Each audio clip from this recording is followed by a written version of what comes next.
The Republicans say that there isn't a healthcare crisis. Well, October 1st, many of you are going to see your insurance premiums go up. Many of you aren't going to be able to afford your insurance, and some of you will not be able to get insurance. And the other thing is, they say that this is a clean CR, that we're funding levels at 2024, which were agreed on. That's not the case.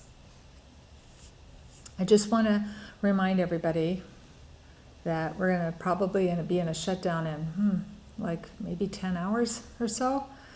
Not good, not where I want to be. I want to keep the government open, but this is what's at stake. And I'm going to just reiterate again, President Trump's big, beautiful bill, which is so ugly for so many Americans, permanent tax breaks of $90,000 a year for millionaires, less than $1 per day for an average family earning $50,000 a year.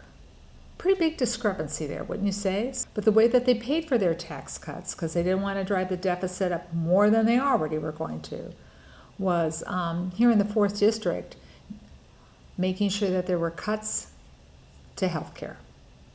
So 995,000 folks in the Minnesota's 4th District would lose their Medicaid coverage.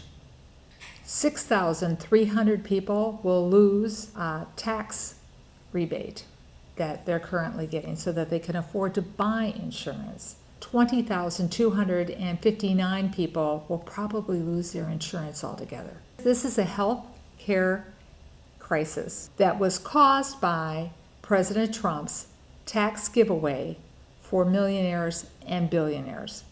That's why we're here today fighting to say, if you're going to keep the government open, you're going to have to address the healthcare crisis you created.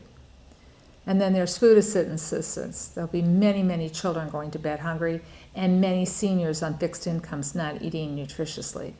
There's one other layer to this, and I'd like to point out to you.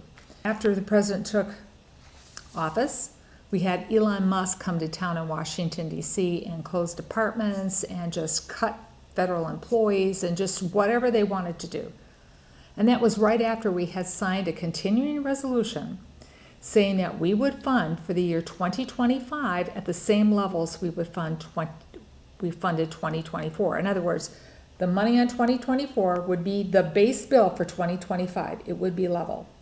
Well, after Elon Musk and Doge came through, after the director at OMB, Mr. Voigt, started making rescissions and cuts, the money went down. And then it just keeps going lower and lower and lower, creating a different layer to this healthcare crisis. Let me give you a few numbers.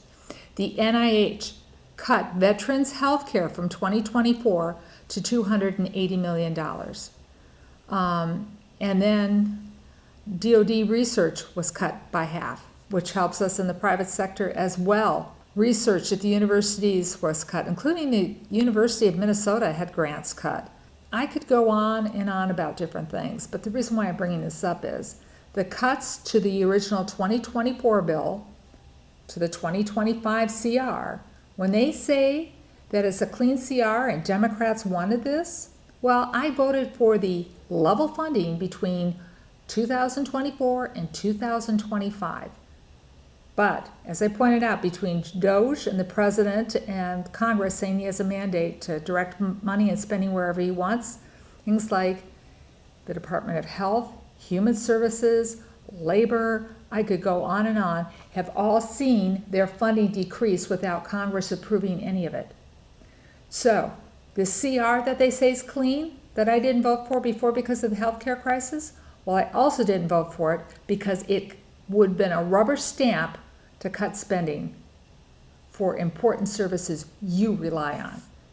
And let me tell you, I'm not going to rubber stamp their dirty CR.